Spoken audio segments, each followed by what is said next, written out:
Hi guys. तो आज की जो डिस्कशन है या आज की जो वीडियो है ये मैं बनाना चाहता हूँ स्टूडेंट वीज़ा पर। और स्टूडेंट वीज़ा आपको कब लेना चाहिए, क्यों लेना चाहिए और क्यों नहीं लेना चाहिए। ये वीडियो इसलिए भी इम्पोर्टेंट है बिकॉज मैं ग्रुप्स को फॉलो करता हूँ और उधर बहुत से लोग जो है स्टूडेंट वीज़ा रिलेटेड क्वेश्चंस कर रहे होते हैं कि हम स्टूडेंट वीज़ा पर आना चाहते हैं, हमने मास्टर्स किए हुए हैं या हमने बैचलर्स किए हुए हैं, क्या हम दोबारा किसी कोर्स में अप्लाई कर सकते हैं, नहीं कर सकते, उसका फ़ायदा क्या है, नुकसान क्या है, वहाँ की यहाँ की लाइफ कैसी होगी, etcetera etcetera. So I thought कि इस पर एक सेपरेट मैं वीडियो बनाता हूँ जिस पर यह डिस्कशन करना ज़रूरी है कि किस एज में आपको स्टूडेंट वीज़ा अप्लाई करना चाहिए, किन के लिए बेहतर है, किन के लिए बेहतर नहीं है। So let's start this video. Number one, इस चीज़ को बहुत जहन में रखने की ज़रूरत है when you are applying for student visa के आपकी एज बहुत मैटर करती है। एज क्यों मैटर करती है? क्योंकि यंग एज में अगर आप स्टूडेंट वीज़ा के लिए अप्लाई कर रहे हैं तो उस वक्त आपका एक्सपीरियंस भी नहीं होता, स्पेशली जो पाकिस्तान इंडिया के जो हमारे जो स्टूडेंट्स होते हैं या इवन सब कॉन्टिनेंट के जो स्टूडेंट्स होते हैं या जो यंग लोग होते हैं, उनके पास ऐसा एक्सपीरियंस नहीं होता कि वो पीआर के लिए अप्लाई कर सके। तो अगर वो अप्लाई करते हैं फॉर स्टूडेंट वीज़ा, वो मैरिड नहीं है, उनके ऊपर रिस्पॉन्सिबिलिटीज़ बहुत ज़्यादा नहीं होती हैं, बच्चे नहीं होते हैं उनके, तो वो तो स्टूडेंट वीज़ा के लिए अप्लाई करें, बहुत अच्छा है उनके लिए। उसका क्या तरीका हो सकता है? सेकेंड पार्ट में ऑफ दिस वीडियो मैं कवर करूंगा कि जो ओल्डर लोग होते हैं उनको क्यों नहीं करना चाहिए और उनको पीआर के लिए क्यों कोशिश करनी चाहिए। पहले बात कर लेते हैं यंग लोगों की।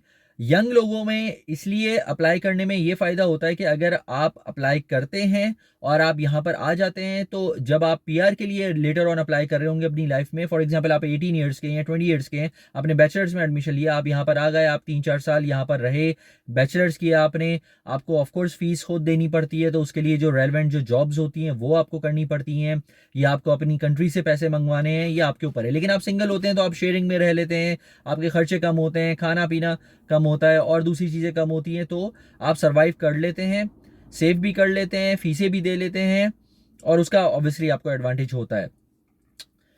तो जब आप स्टूडेंट वीज़े के लिए अप्लाई कर रहे हो तो मेक श्योर कि जो आप यूनिवर्सिटी सेलेक्ट करें वो यूनिवर्सिटी ऐसी यूं कह लें कि ऐसी सिटी में होनी चाहिए, ऐसे प्रोविंस में होनी चाहिए जहां पर लेटर ऑन आपको पीआर मिल सके। आपका जो कोर्स है वो ऐसा होना चाहिए कि जिस पर पीआर मिल रही हो। तो फॉर एग्जांपल थोड़ा सा रिसर्च कर लें कि फॉर एग्जांपल अगर आप मेडिकल की फील्ड में जाते हैं, फॉर एग्जांपल आप फार्मासिस्ट बनते हैं, फॉर एग्जांपल अगर आप आईटी की फील्ड में जाते हैं, कोई इंजीनियरिंग करते हैं, तो उसमें हो सकता है आपके चांसेस पीआर के ज्यादा हों when you are in Canada. Canada के डिफरेंट डिफरेंट प्रोविंसेस हैं, एल्बर्टा है, टोरंटो, ओंटारियो है, बीसी है which is British Columbia, Saskatchewan है, क्वेबेक है। तो इस इन प्रोविंसेस में अगर आपको एडमिशन मिलता है तो आपको ये देखना होगा कि लेटर ऑन वो जो फील्ड आपने सेलेक्ट की है क्या वो उस प्रोविंस में क्वालिफाई करती है। अच्छा, बार बार मैं प्रोविंस इसलिए कह रहा हूं क्योंकि एक्सप्रेस एंट्री जो है उसके पॉइंट्स इतने ज़्यादा हाई हैं कि वो काफ़ी लोगों के लिए मुश्किल हो जाता है कि उस पर क्वालिफाई करें। वैसे तो स्टूडेंट्स अगर यहाँ पर हैं, आपने यहाँ से पढ़ा हुआ है, यहाँ का अगर आपको वर्क परमिट मिल जाता है, आपको कोई प्रॉपर जॉब मिल जाती है, तो फिर तो इतना प्रॉब्लम नहीं होगी शायद। लेकिन अगर ये सब नहीं होता तो फिर आपको प्रॉब्लम हो सकती है। तो इसलिए you have to keep in mind के प्रोविंशियल नॉमिनेशन पर भी आपको पीआर मिल सकती है। यानी कि अगर आप किसी पर्टिकुलर प्रोविंस में हैं, वहां से अगर आपने पढ़ा है तो आपको पॉइंट्स मिलते हैं, अगर आपने जॉब वहां पे मिल गई है तो उसके आपको पॉइंट्स मिलते हैं, और जिसके बेस पर आप क्वालिफाई कर सकते हैं पीआर के लिए later on in your life. अगर आप 18 टू 25 के बीच में है, जो कि यूजली होता ये है कि लोग या तो बैचलर्स के लिए आ रहे होते हैं या तो मास्टर्स के लिए आ रहे होते हैं, मैरिड भी नहीं होते, तो फिर तो आप सर्वाइव कर सकते हैं। उसका एक और एडवांटेज ये होता है उस एज में आने का कि अगर कोई लेबर जॉब होती है, लेबर इंटेंसिव या फिजिकल इंटेंसिव जॉब होती है, इंटेंसिटी उसमें ज़्यादा होती है, फिजिकली आपकी रिक्वायरमेंट होती है कि वेट ज़्यादा उठाना है आपको, या इस किस्म की जो जॉब्स जो होती हैं, वो आप आसानी से कर सकते हैं। ड्राइविंग लाइसेंस के बारे में मैं बहुत बार बात कर चुका हूँ। ड्राइविंग लाइसेंस ज़रूर लेकर आएँ, इवन अगर आप स्टूडेंट वीज़ा पर भी आ रहे हैं, कोशिश करें जब आप 18 साल के हुए हैं आप ड्राइविंग लाइसेंस ले लें, ताकि क्योंकि यहाँ पर ये होता है कि जब आप ड्राइविंग लाइसेंस के लिए जाते हैं तो वो आपका प्रीवियस एक्सपीरियंस काउंट करते हैं। ड्राइविंग लाइसेंस इसलिए भी ज़रूरी होता है, जिस तरह मैं पहले वीडियोस में बता चुका हूँ कि यहाँ पर बहुत सी ऐसी जॉब्स होती हैं जो कि ड्राइविंग लाइसेंस पर बेस करती हैं अगर आपके पास फुल लाइसेंस हो। ये तो हो गया कि अगर आप स्टूडेंट वीज़ा पर आ रहे हैं।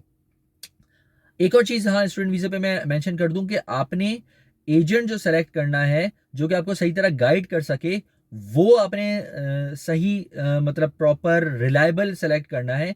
उस पर थोड़ी रिसर्च कर लें कि आपके किसी फ्रेंड का हुआ हो, फ्रेंड के फ्रेंड का हुआ हो उसके थ्रू, तो वो ज़रूरी है। पिछले दिनों जो है यहाँ पर इंडियन स्टूडेंट्स को बहुत प्रॉब्लम हुई थी। कोई आई थिंक 600-700 स्टूडेंट थे जिनके साथ पता नहीं फ्रॉड हो गया था, क्या हुआ था, जिसकी वजह से इनको डिपोर्ट करने वाली थी कैनेडियन गवर्नमेंट। तो उस पर बहुत ज़्यादा जो है जिसे बोलते हैं कि फड्डा चल रहा था कि ये जो है किसकी गलती है। तो इस तरह के भी एजेंट्स होते हैं जो कि बच्चों को जो है इस तरह भेज देते हैं और फिर यहाँ पर आकर वो फंस जाते हैं। सो इसका बहुत ख्याल करें। जो मेरा सेकंड पॉइंट था कि जो फॉर एग्जांपल 25 प्लस लोग हैं, या यूं कह लें कि 30 या 35-40 के बीच में लोग हैं, और वो अगर कोशिश कर रहे हैं कि वो स्टूडेंट वीज़ा पर आए, सो आई थिंक वो थोड़ा सा बेवकूफ़ी है। उनको ऐसा नहीं करना चाहिए। एज सच प्रेफरेंस नहीं देनी चाहिए स्टूडेंट वीज़ा को। वो कर सकते हैं बिल्कुल, स्टूडेंट वीज़ा पर आए यहाँ पर अगर रहना चाहते हैं, लेकिन यूजुअली उस एज में क्या होता है कि लोगों की शादियां हो चुकी होती है, स्पाउस होता है, और अक्सर के बच्चे भी होते हैं। सो अगर मैंने अक्सर ग्रुप्स में देखा है कि जो कि लोग क्वालिफाई कर भी रहे होते हैं पीआर के लिए, वो भी कोशिश करते हैं कि वो स्टूडेंट वीज़ा पे चले जाए क्योंकि उनको सही गाइडेंस नहीं मिलती है। सो अगर 30, 35, 40 की आपकी बिटवीन दिस एज है आप, और आपकी फैमिली है, तो आप कोशिश करें आप स्टूडेंट वीज़ा पे ना आए, आप पीआर के लिए अप्लाई करें। बिकॉज स्टूडेंट वीज़ा पर आपको फैसिलिटीज़ नहीं मिलती हैं। फॉर एग्जाम्पल बच्चों की स्कूलिंग फ्री नहीं होगी, मेडिकल फ्री नहीं होगा, और जो सपोर्ट गवर्नमेंट से मिलती है वो आपको नहीं मिल सकेगी। इसी तरह अगर आप पीआर पर आते हैं और फिर आप पढ़ना चाहते हैं तो वो ज़्यादा बेहतर है, क्योंकि उसमें गवर्नमेंट की सपोर्ट भी मिल जाती है, लोन भी मिल जाता है, बहुत सारी चीज़ें होती हैं।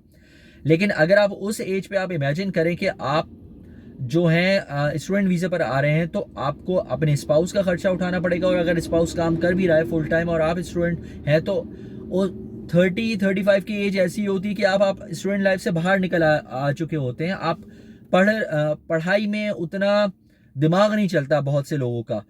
तो सिर्फ बाहर निकलने के लिए कि मैं किसी तरह कनाडा पहुंच जाऊं और स्टूडेंट वीज़ा, मैं नहीं समझता कि वो, मैं क्योंकि स्टूडेंट रह चुका हूं और उसी एज में रह चुका हूं, तो इसलिए मुझे अंदाज़ा है कि फैमिली के साथ कितनी ज़्यादा प्रॉब्लम हो जाती है अगर आप रहते हैं। सो इट्स बेटर कि आप पीआर पर आए, बिकॉज यहाँ पर बच्चों के पैसे जो चाइल्ड बेनिफिट है, फॉर एग्जांपल अगर आपको नहीं मिल रहा है और आप दोनों हस्बैंड वाइफ काम कर भी रहे हैं, तो बच्चा अगर 5 साल का है तो उसको स्कूल आपको भेजना पड़ेगा, उसकी फीस आप कहाँ से देंगे? अगर मेडिकल है तो मेडिकल इंश्योरेंस आपको सेपरेटली लेना पड़ेगा, और उसके भी जो मंथली या ईयरली जो भी चार्जेस होंगे वो भी आपको देने पड़ेंगे। तो ये छोटी छोटी चीज़ें हैं जो कि आपके एक्सपेंसेस बढ़ा देती है, प्लस आपने खुद अपनी फीस तो देनी ही देनी है। तो क्यों अपनी लाइफ को डिफिकल्ट करना है? इट्स बेटर कि अगर आपका एक्सपीरियंस है, आप कोशिश करें कि आप पीआर पर आएँ। वर्क परमिट भी नहीं, वर्क परमिट में भी आपको उस तरह फैसिलिटीज़ नहीं मिलेगी जो कि आपको पीआर पर फैसिलिटीज़ मिल जाती हैं। सो इसलिए ये ज़रूरी है कि किस एज में आप डिसाइड कर रहे हैं कि स्टूडेंट वीज़ा पर आपने जाना है। ये बहुत इंपॉर्टेंट है, और प्रॉपर प्लानिंग कर आएँ, बिकॉज अगर आपने प्लानिंग नहीं की आपको बहुत ज़्यादा डिफिकल्टीज़ हो सकती हैं। आई होप कि ये वीडियो आपके काम आएगी, और स्टूडेंट वीज़ा पर आने से पहले आप लोग सोचेंगे समझेंगे। Thank you very much for watching the video.